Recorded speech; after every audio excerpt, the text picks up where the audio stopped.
Welcome to the Baseball Insiders. Joining you on this beautiful Tuesday, I am Adam Weinrib alongside Fansided's MLB Insider Robert Murray. The pieces are moving. Justin Turner to Toronto, Hector Neris to Chicago, Rhys Hoskins to Milwaukee. The Mariners and Twins pulled off a blockbuster trade last night, and yet we're all still waiting on Scott Boras' Big Four to finish off the offseason with a bang. Robert, thanks for joining me as always to a chat that appears to be Cubs-centric today. And the Cubs commenters, one of them said, let's make this a Cubs chat. Spoiler alert for that commenter, it's always a Cubs chat. It is always a Cubs chat, especially when we got Jacob in there talking about the Cubs and asking me if Jed Hoyer is sleeping. And I mean, as we've seen lately, he's definitely not sleeping. But the market continues to kind of churn a little bit. It's just a very strange market. I've had so many different people message me like throughout baseball, whether it's agents or whether it's executives, saying that they can't quite remember a market like this. But here we are, and we've got a couple more things to talk about. Some stuff is churning. I can give you that much. And here to break it all down is Adam Weinrib. How you doing, good sir? I'm doing good.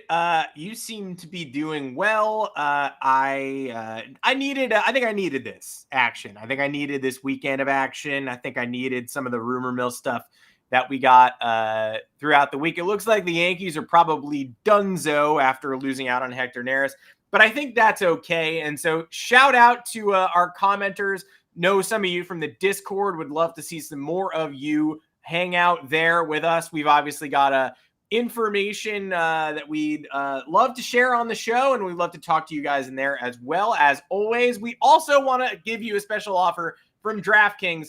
Today, DraftKings is offering a fantastic sign-up bonus for new users. You can place a $5 first bet on anything to instantly claim $150 in bonus bets. You will also be rewarded with a separate no-sweat single-game parlay every single day when you opt in. The best part is that you will receive both rewards even if your first bet loses. When you join DraftKings, make sure to sign up with our code BASEBALLINSIDER. Using our code BASEBALLINSIDER not only gets you these great bonuses, but it directly supports the podcast. That's us. That's Robert and I. That's your boys. If you've been considering signing up for DraftKings, make sure to use the code BASEBALLINSIDER to maximize your first bets and parlays. This offer is only available to new customers who are 21 plus and physically present in legal gambling states. Please remember to always gamble responsibly. Check the episode description for the full terms of the offer to see if you qualify. Appreciate you all joining us on stream today. Make sure to subscribe. Make sure to turn your notifications on so you know when there's going to be a show. It should be Mondays, Thursdays, 3:30 Eastern. But thanks all of you for sticking with us, showing up today. And Robert, we're going to do our best to clarify some of the rumors that have yet to materialize and discuss some of the moves that did go down. But unshockingly, Scott Boras' big quadrant, Cody Bellinger, Jordan Montgomery, Blake Snell, Matt Chapman, still unmoved at this point in time. And it's getting late early. The next show we do will be literally February. So yeah, it's been, if you've been watching this podcast or if you've been following along in the Discord, you have heard me consistently say it is going to be quite a while until the Boras Big Four will go off the market. And did I necessarily expect it to go this long? Probably not, but I think we can say that for the most part for a lot of these free agents. And my indication or my inclination is that like this could drag on for a little while longer yet. And it's starting to get to the point where you wonder, is this going to drag on to the point where it's going to be along the lines with pitchers and catchers reporting for spring training? That I don't know. But it's been a pretty confusing offseason all around. Like everyone thought the market was waiting for Shohei Ohtani. Then everyone thought the market was waiting for Yamamoto. And then now everyone thinks it's waiting for the Boras Big Four. And like honestly, if you look at some of these players, like I mean, Bellinger's got questions around him. I mean, in terms of his production coming off the injury or off of his injury in LA. And then you have Blake Snell and his production that's come in the not Cy Young years. I mean, Jordan Montgomery seemingly is waiting. Well, I mean, it's like you would think the Rangers TV situation, because like you would like with Montgomery, the Rangers make so much sense for him, but yet like they don't have the TV deal figured out yet, and that's kind of holding things up with him. You would think the Red Sox, he's in their backyard. You would think with him being in the Red Sox's backyard, that they would make a move, but it's just what a confusing offseason for the Boston Red Sox. And I've gone into that plenty. I don't need to say it anymore, but it just sucks. But what I'm trying to say is that he represents a lot of talented players, but there's questions surrounding him or surrounding those players. And I think that's part of the reason why none of these teams are stepping up to meet those pretty steep asking prices. Yeah, it's, again, January 30th, 2 days away from February, 2 weeks away from pitchers and catchers. Like the comment section is mentioning, this is not the time of the winter that I thought we would be hearing about Blake Snell wanting $270 million. Like, I thought that would be a December storyline, and we'd have that resolved by now. And it would be like, haha, that was a big first ask, but we all agreed to settle on 170, and now Blake Snell's a Giant or an Angel or whatnot. But no, we're still hearing about that big first ask because the needle has not publicly moved at all. Luckily, Bob Klapisch on the Yankees side of things did publish something this morning that essentially said the Yankees, that 5-year, $150 million offer from, I guess, 3 weeks ago, they're done. They're moving on. That's not on the table anymore, etc. So hopefully that clears up some Yankees Snell-related consternation. We can move on to the other interested teams.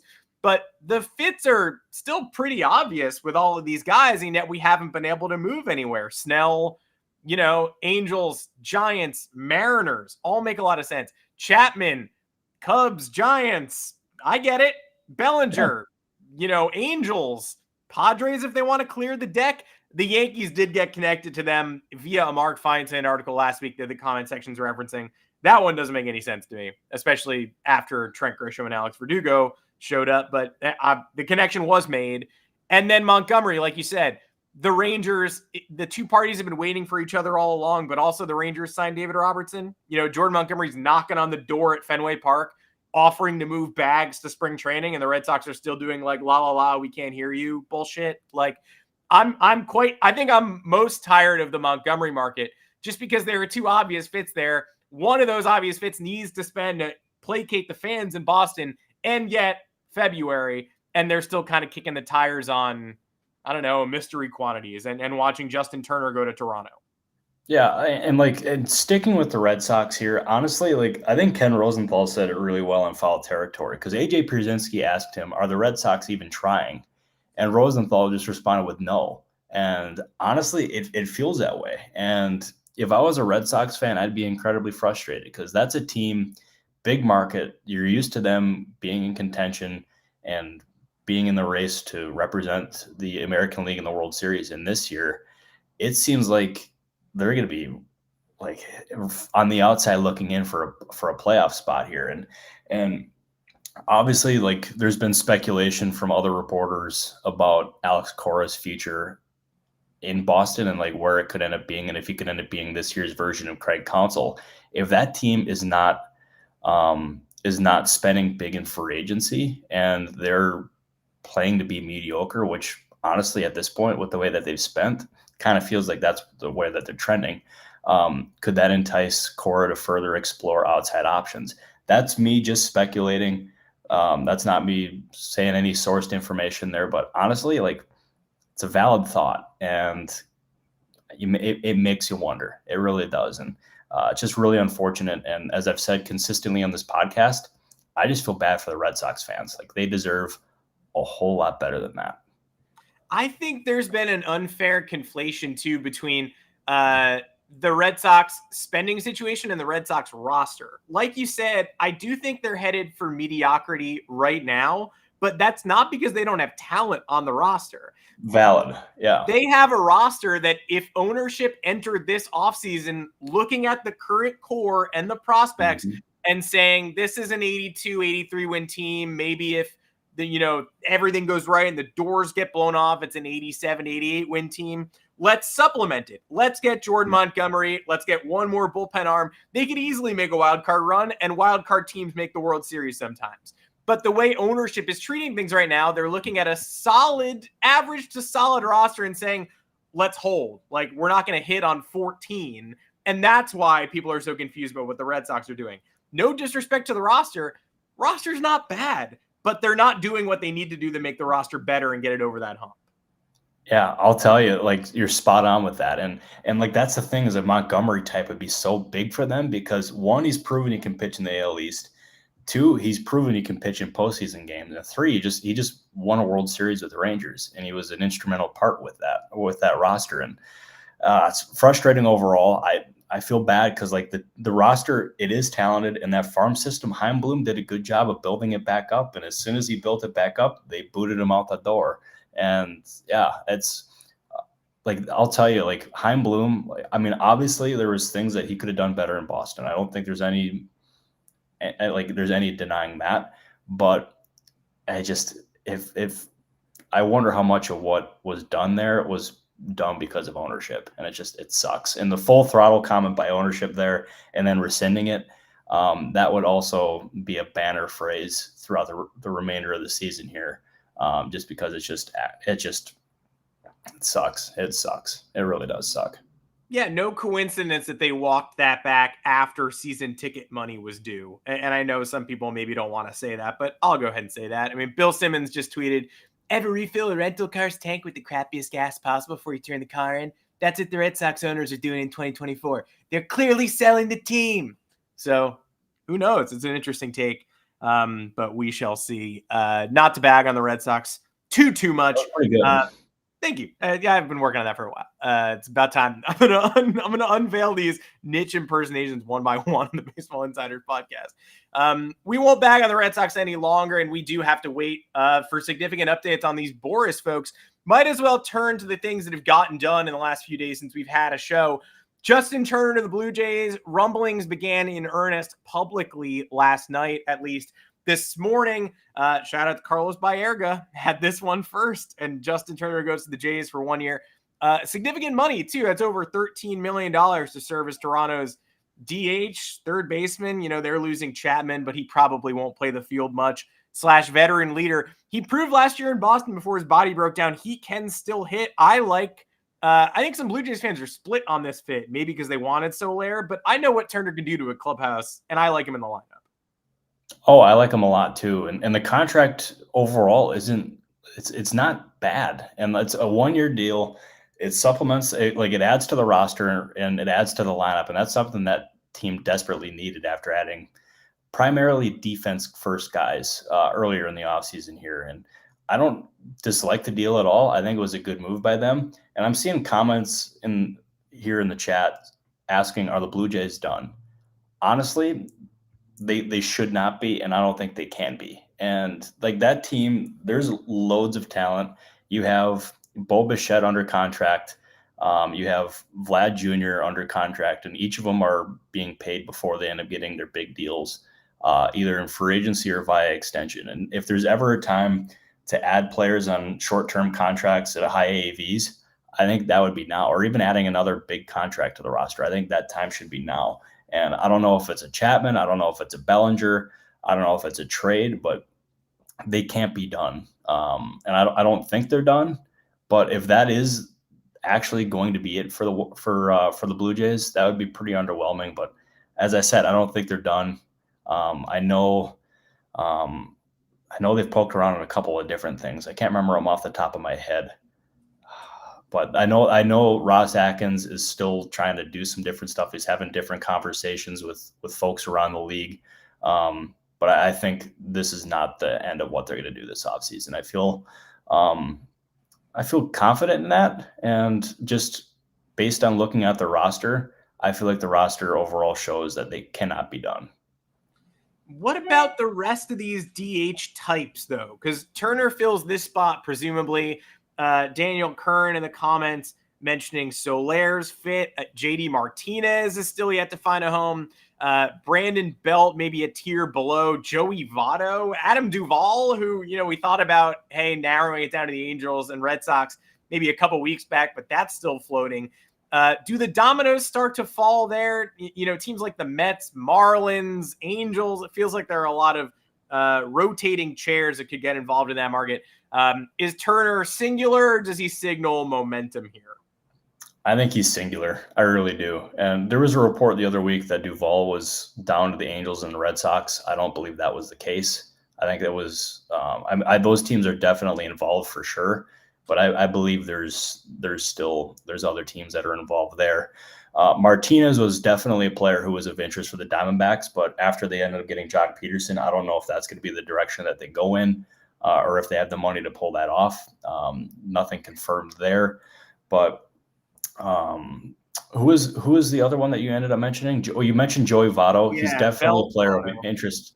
Yeah, he's definitely a player of interest to the Angels. That much I know. I want to say there's about 3 or 4 teams involved there total at this point. And then who is some of the other DH options available now? Oof, I don't know. I had Martinez, Soler, Belt. Yeah. Yeah. So Jorge Soler, like his market, I don't think has picked up quite yet. I'm struggling to figure out where the fit is because you have the Diamondbacks who went in a different direction. They got Jock Peterson. You have the Blue Jays now getting Justin Turner. I don't think that would preclude them from going out and getting Soler. So I mean, you never know there.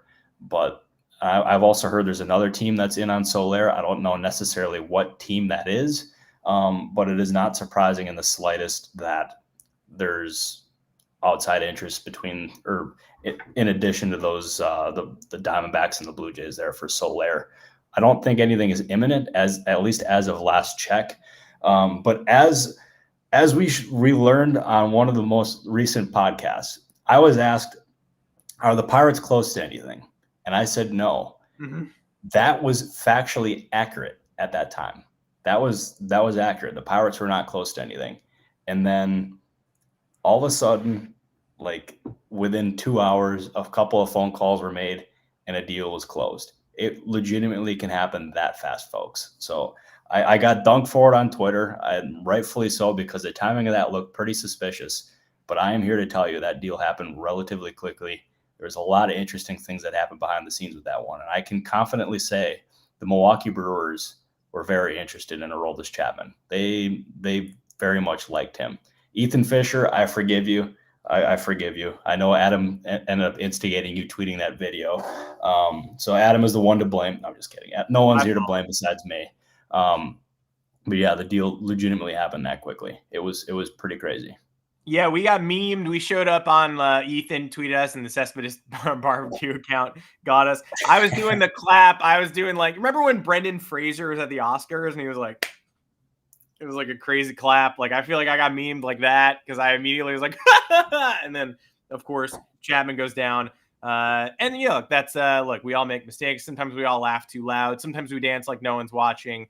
It's important that we all remember we're on camera at all times. And sometimes when we request people to clip stuff, they will. You want to talk about something that was given people eyeball emojis yesterday throughout the day. It was sort of an open secret that there was maybe something brewing in Seattle. A lot of Mariners folks dropping eyeballs on Twitter, and sometimes that's nothing, and sometimes it's something. And yesterday it led to Jorge Polanco netting a borderline top 100 prospect in Gabriel Gonzalez for Minnesota.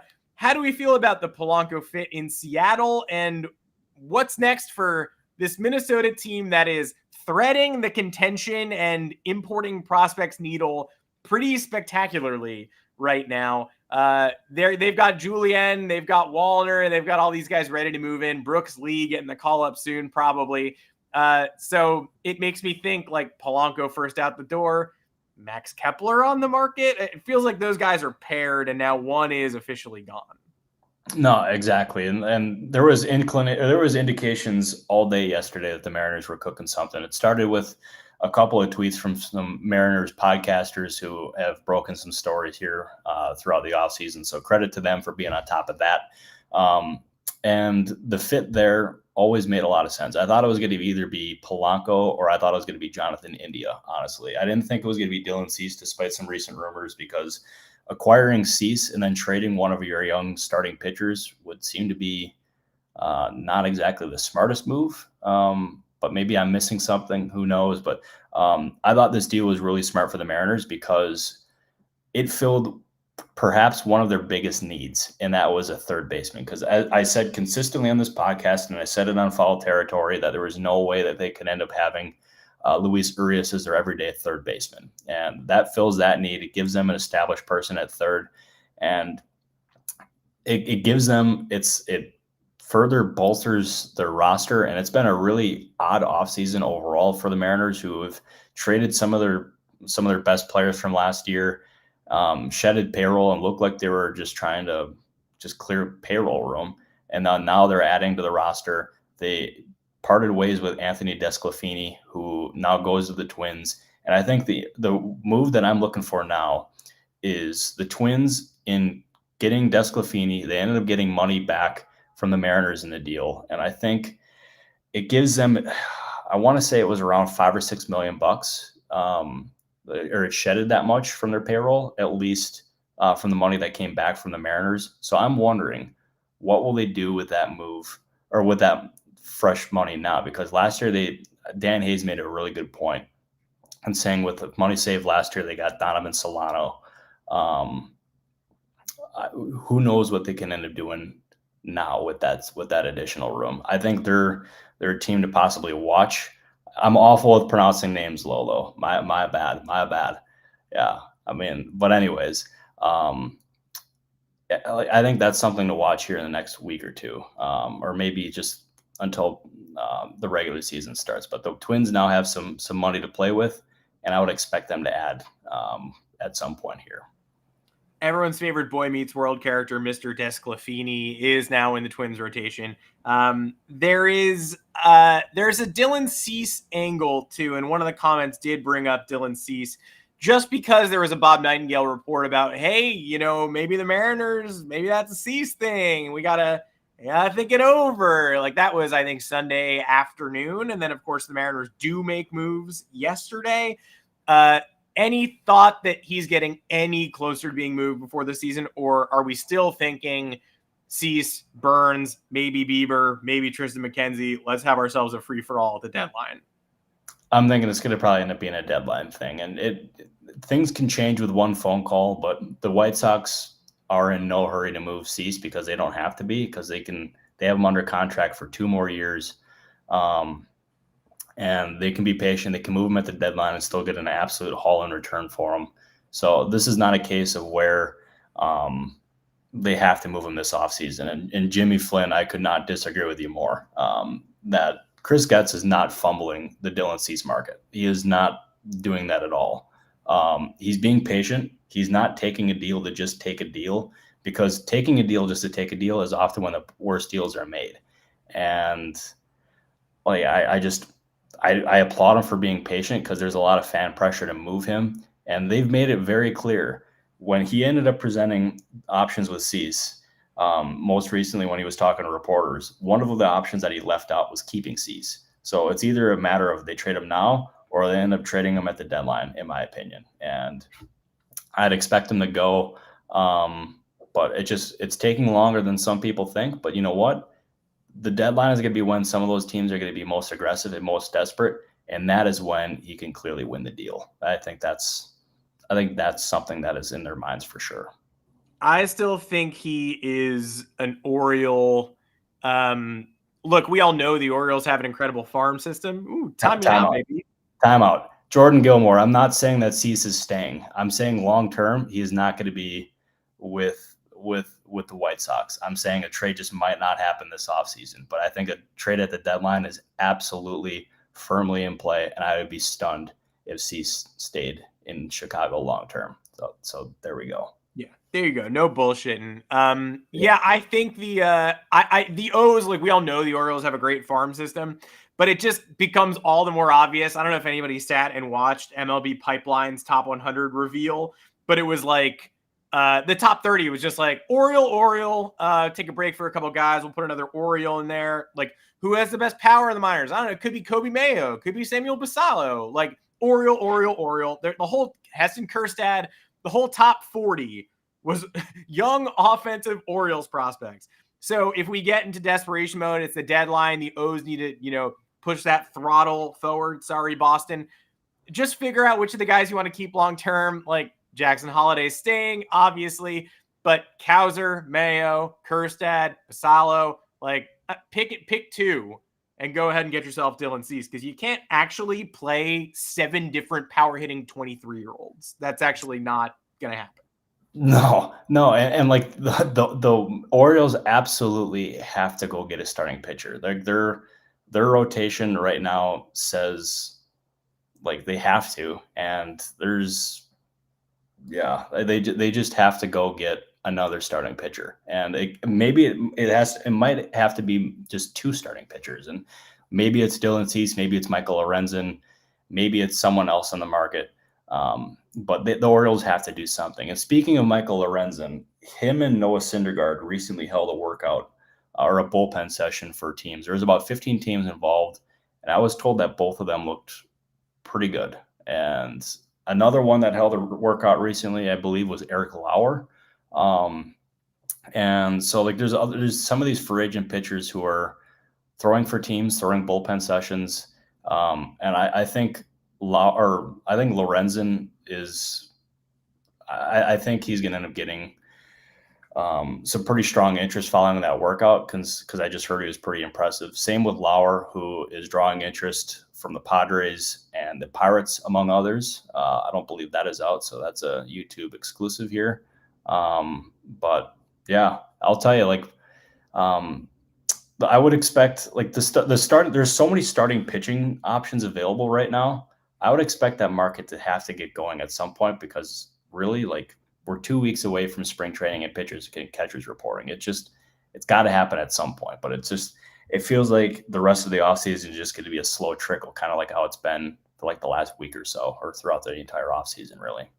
And before we field a couple more questions, it does feel like there's still one market that is yet to be resolved. Shocker. The bullpen market. And Hector Neris chooses the Cubs over the weekend. It's just 1 year, $9 million. He's 35, the velocity declining a bit, some worrisome walk stuff, but still 1 year, $9 million for a guy that seemed highly coveted. You noted, like, hey, I don't think this is going to do what you guys want it to do to the bullpen market. Like, this is too team friendly to move the bullpen market as much as we want it to move. So I'll use this as a jumping off point to say what is going on there. And there have been several comments in a row about Kenley Jansen. It feels like as that market stagnates and Ryan Stanek and Phil Maton and Ryan Brazier are all still untouched, Wandy Peralta, Keenan Middleton, is there any chance that the Red Sox and an interested party just jump the line and get a Kenley deal done to, take advantage of all these needy teams? Yeah, I mean, there's definitely a lot of teams who need like a high-end leverage closing type reliever, and at this point you can't do better than Kenley Jansen. And I think a team like the Dodgers makes a whole lot of sense. And obviously he's familiar with LA from playing there for much of his career, so you would think he'd probably be open to it. But I don't know of any other teams who are interested in Jensen. So I'm just saying I don't know. But the reliever market for sure has plenty of options here, and I'd expect it to get going. I would not be surprised if we had one today, or even maybe at some point tomorrow. But I think there's going to end up being some movement there. And a guy I've said it consistently, Keenan Middleton is definitely a player who is of interest to the Yankees. And I think that fit makes a whole lot of sense. Nothing has been close to my knowledge. But there's other parts of the market that are like other teams that are strongly looking at bullpen help as well. I can confidently say that one team that is still in the market for bullpen help is the Chicago Cubs. For everyone who's in this for asking about the Cubs are in fact looking at bullpen help. There's plenty of other teams, like the Yankees are in, the Mets, the Cardinals. I mean, there's plenty of teams that are trying to add to the bullpen. And there's plenty of options available, and I would expect that market to continue to go. There's also some stuff in my notebook that I really want to share here. I was just going to tee you up because I know you got some stuff in there, and I even see some Dodgers fans asking about James Paxton, and I know you maybe got a little something you want to touch on in that department. Yeah, I'm going to give you guys a James Paxton deal because I got the breakdown of it earlier today, and this is something I wanted to share here in the show because I thought it was pretty interesting. So James Paxton, his base salary in 2024 is $4 million, and his signing bonus is for $3 million. And this is going to be numbers heavy, so I'm just bracing you guys for that right now. Boo! $600,000 bonuses each for 6, 8, 10, 12, and 16 games started, and then an additional $1 million for 18 games started. And there's also, and this is like, I don't remember ever seeing like incentives quite like this, but $2 million if he's on the 26-man roster on either March 20th, which is a Korea series, or on March 28th. And if he's not on the 26-man roster for either, he gets a $1 million 26-man roster on or before April 15th. And finally, he gets $2 million for 20 games started if he's not on the roster March 20th, 28th, or before April 15th. So there we go. We got that. I thought that was really interesting considering, I mean, there's no deferred money in that deal, but the fact that they got the base salary at $4 million for that deal is a pretty good deal, and it just adds to their creativity this winter in terms of contract structure. And another one is, I can confidently say that AJ Preller is not sleeping. He is trying for stuff. I know he is looking at the pitching market, among other things. They could also use another left-handed bat in that lineup. And like Preller, you know him. He's been quite inactive for most of the winter. I think that silence is it might be pretty close to being over. So we'll see there. But yeah, he's trying some different things here. That I've heard. I also know you had Greg Allen to the Yankees earlier today. Does that take the Yankees out of the Bellinger market? It seems redundant. Seems like a redundant player. Yeah, I'll tell you, like Greg Allen, Yankees, Padres, Pirates, you know what legend. I mean, he's played for a lot of different teams, but he came back for the Yankees. And yeah, it's my league deal. If he's in the majors, it pays $1.1 million. And honestly, not a bad deal, not bad depth. I can see why the Yankees ended up bringing him back, but I will say, like, the Bellinger connection there for the Yankees kind of caught me off guard. I'm curious what you think, Adam, because you're closer to the Yankees than I am here. It's bizarro world to me. I think it's very Boris-y, and we know the Yankees have been used a lot and kind of let themselves be used. I said this on the Yanks Go Yard show. I feel like if Cody Bellinger, obviously he wanted to hit free agency this year coming off the massive year in Chicago, but if he was hitting free agency next offseason when the Yankees might have an opening at first base and they're going to lose Verdugo and, you know, they got Soto floating around, he would make a lot more sense as a Yankees target next winter. Unfortunately for the fit, he's on the market now.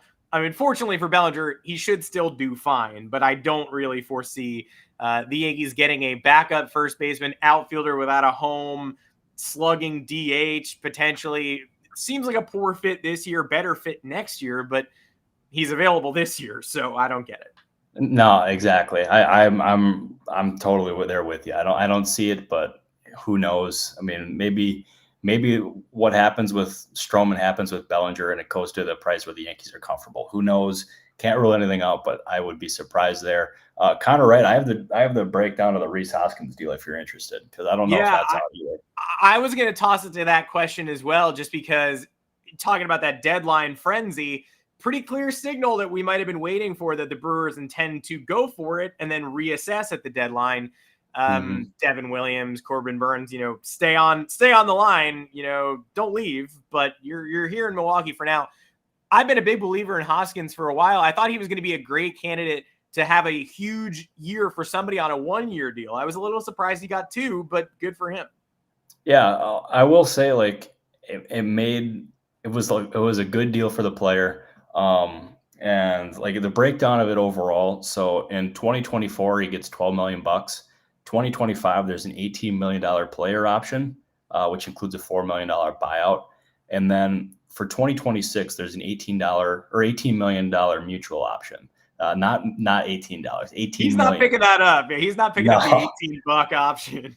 No, and like, I mean, it was a good deal for Hoskins, good deal for the Brewers, and as you said, it absolutely signified that the Brewers are not going to be trading Burns or Adames this winter, because you can't sign Hoskins and then trade one of those guys, because that's counterintuitive. Like, this to me signals that they're going to go for one last run with it, and then who knows what happens at the deadline, or who knows what happens next winter. But I applaud the Brewers and that ownership overall for trying to win. So I'll tell you, that's gonna be a very interesting and fun race between the Brewers and the Cubs there for that division. So we'll see. By the way, I'm getting a lot of Angels questions.